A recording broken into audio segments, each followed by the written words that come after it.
Hi guys, Ivano here, and these are 5 reasons why you should play Lightning Sorcerer today. First of all, it's a very strong class currently, and it's even getting buffed in patch 7.3. Also, it's one of the most fun to play classes. That's of course just my subjective opinion, but if you don't agree, then obviously you're wrong. Or maybe you're just not using the right build. Just one way to find out, make sure to watch this video until the end. Reason number 2, Lightning has one of the best AoEs in the game, and you can destroy a whole enemy team by using only 2 buttons. Reason number 3, it has great mobility, except for Crushing Darkness and Force Storm. All abilities that you use can be cast while moving, which is very handy for PvP, of course. Reason number 4, almost every button you press has a built-in root, slow, or both. It has great control over the battlefield, which makes it very versatile and great for carrying your teammates. And finally, in the top reason why you should play Lightning right now, it's not madness. So, by playing Lightning, you are officially one of the cool guys, and should you ever lose a Warzone, you can say, "At least I'm not a flavor of the month player," in chat after the game.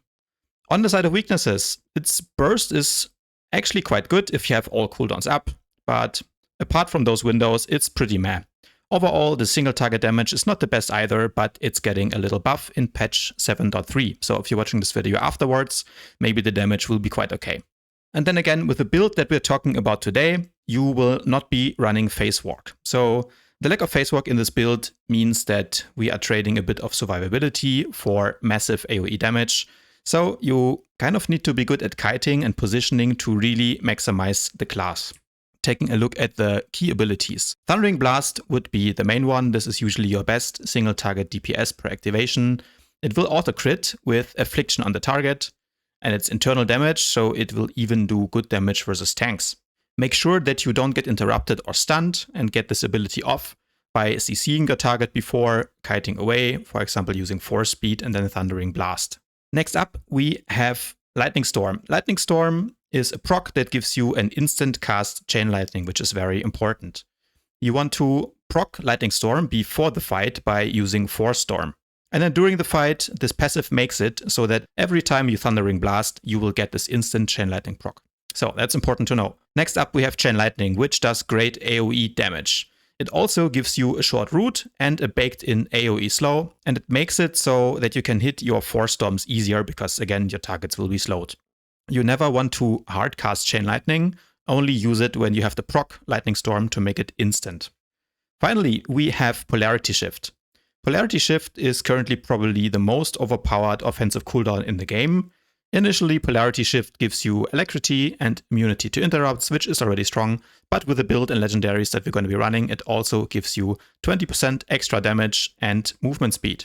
On top of that, Lightning has a million other passives that I could be talking about, but to be honest, you don't really need to even read all of that if you're starting out, because basically what they mean is you just kind of hit the glowing buttons and it will make you do more damage faster. Okay, taking a look at the legendary implants, the first one we are going to be running is Gathering Storm. Gathering Storm makes it so that your Force Speed will make your next attack do 20% more damage. So ideally, as I mentioned before, you want to use this on your auto-crit Thundering Blast. But it's also very good if you get a really big Chain Lightning and turn that into 20% more damage. So it kind of depends whether you're targeting a single target or a group of enemies. That being said, you typically don't want to use your Force Speed on damage quite that often, because sometimes you need it to kite. So be careful that you don't waste it. Also, Gathering Storm makes it so all your force attacks during Polarity Shift do 20% more damage, which is a lot. This makes Polarity Shift really the most impactful offensive cooldown in the game. So we're always running this. And then the second one, Unmatched Haste, we're also always running this, because it has a great synergy with our Gathering Storm package. It makes Polarity Shift last longer and also makes it so Force Speed, which buffs our damage with Gathering Storm, will reduce its cooldown. So your Polarity Shift gets buffed by the Gathering Storm package, and then Unmatched Haste makes it so you have it up more often and it lasts longer. So it's just an incredibly good combination. Tacticals. Now there's a lot of Lightning builds you can run, but in this guide I'm only talking about this one. And it's the Elemental Convection build, which is named after this tactical. What does it do? Well, you can read for yourself. Volt Rush triggers Lightning Storm, and that is actually the important part here. Lightning Storm, of course, is the passive that we talked about earlier, which gives you an instant cast Chain Lightning. And as I said earlier, normally you can have an instant chain lightning after every thundering blast, so every 10 seconds. But with this tactical, you get an extra proc of Lightning Storm, meaning twice as many chain lightnings. So this basically doubles your damage in an AoE situation and is exactly what the class is best at. So that's why we're running this tactical. There are some more tacticals if people want to see a more single target or arena focused build. I might make that guide in the future. If you want to see that, let me know in the comments below. This tactical actually has a secondary effect, turning your Volt Rush into an AoE, but it's not really worth using that. Actually, you use Volt Rush only to proc your Lightning Storm. Moving on to the gear, we are going to be running a 332 or 336 modded Legacy gear set.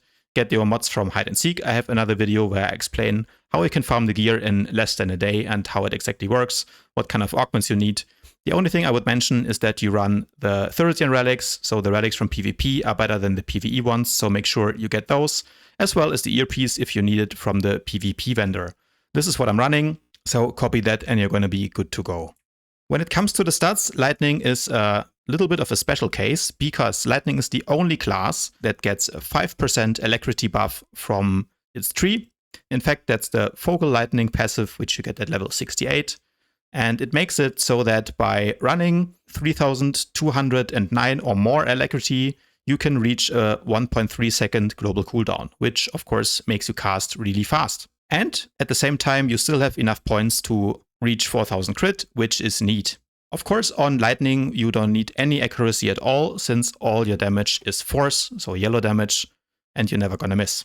As on all classes where I don't run accuracy, I will run the Advanced Curprax Versatile Stim, so get that from the GTN or crafting if you have Biochem Profession. Alright, looking at the build, at level 23 we are taking Suppressive Currents, because that one will give us extra damage when we use our Force Storm after Chain Lightning.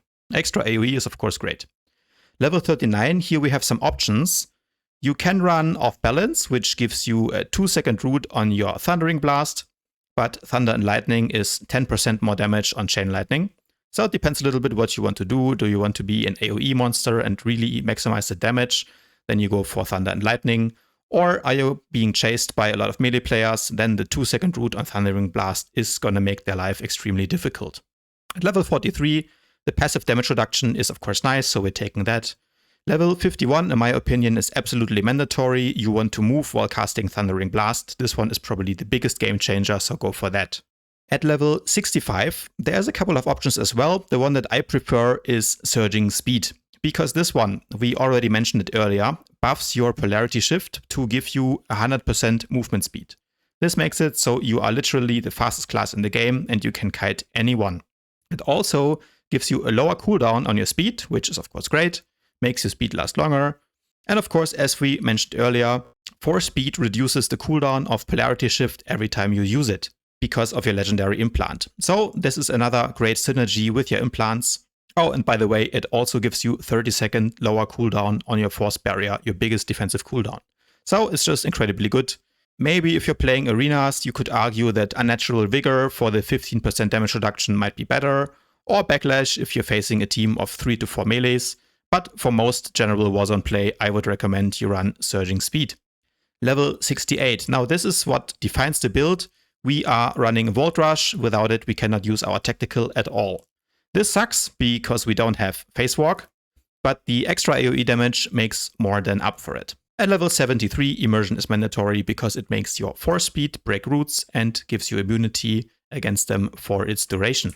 Alright, taking a look at the opener, you want to start with Polarity Shift before your Affliction, followed by Recklessness and Thundering Blast for a big auto crit. So after Thundering Blast, of course, we follow with an instant Chain Lightning. If we can hit many people, that's great. Followed up by a Volt Rush, which gives you another Lightning Storm proc and gives you the second instant Chain Lightning. This is the very strong combo that you want to practice, and you want to use it every 10 seconds when it's up. Once that combo is done, you have two options. If you want to kill a single target, the best follow-up will be Lightning Flash, Crushing Darkness, and then you can use a Shock, for example. But if you have the possibility to hit multiple targets, you want to use a Force Storm after your Chain Lightning. When it comes to priorities, once the opener is done, I always focus on getting good Chain Lightnings first of all. Chain Lightning has multiple effects. First of all, it refreshes your Affliction on targets, so that's great for keeping your Thundering Blasts automatically critting. Like I already mentioned, it has a short root on it, it has a slow, so it's great control for a team fight.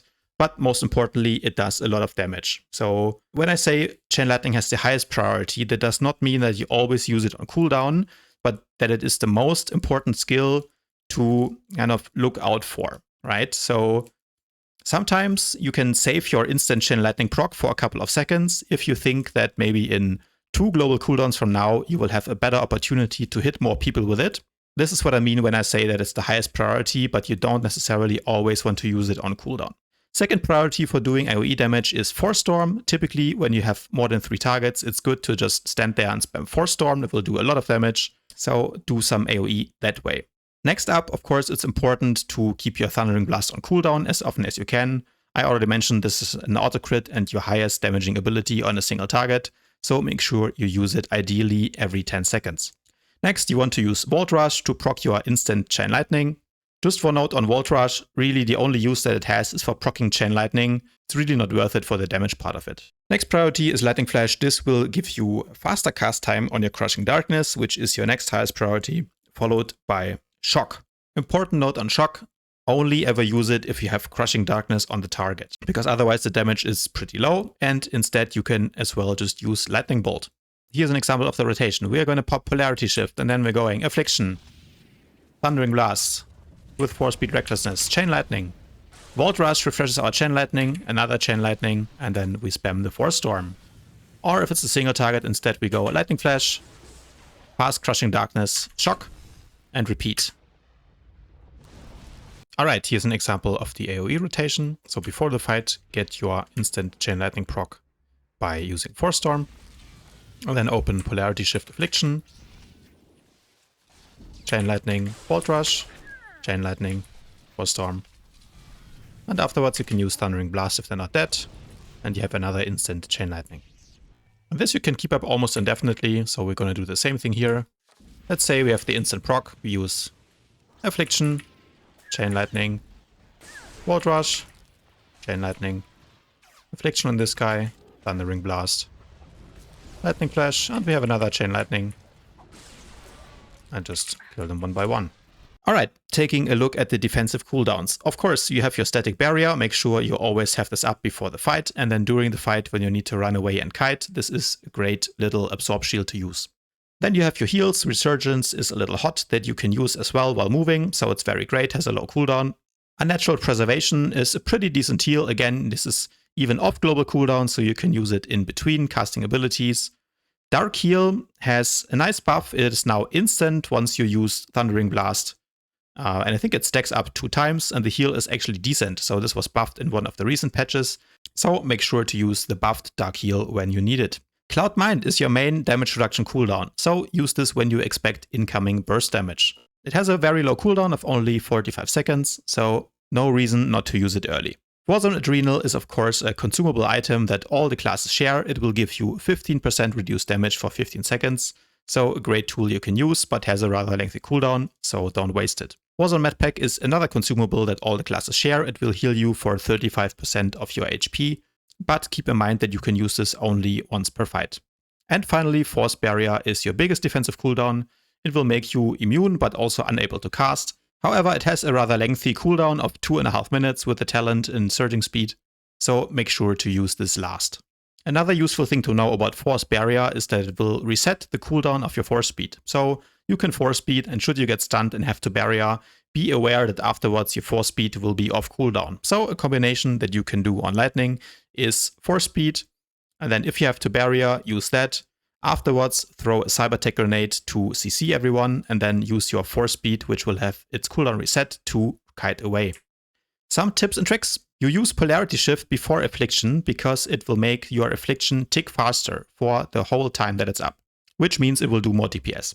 A good way to do some more fluff damage is to dot multiple targets before hitting them with Chain Lightning, when Chain Lightning will refresh the dots on all of them.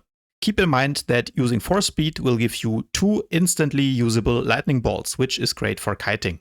And finally, you can use your Force Speed, Polarity Shift, or Recklessness immediately after casting Thundering Blast, and it will still benefit from the buffs. Note, however, that this trick does not work with Affliction, so you need to put Affliction on the target before casting Thundering Blast to get the auto crit buff. That's it for today, guys. As always, when I publish a new guide, I will upload some Lightning gameplay videos in the coming days, where you can see that the theory in this guide also works in an actual game.